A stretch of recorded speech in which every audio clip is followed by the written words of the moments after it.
ते थांब थांब असताना आधी बसून बघा.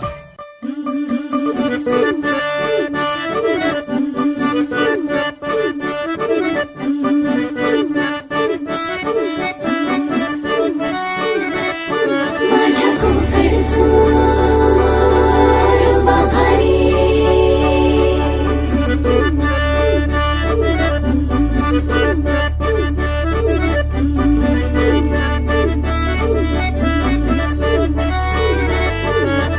कोकणचो रुबा भारी, माझ्या कोकणचो बाई तो भारी, दिसते भारी गणपतीची स्वारी, अन आला धादिस मामाच्या घरी.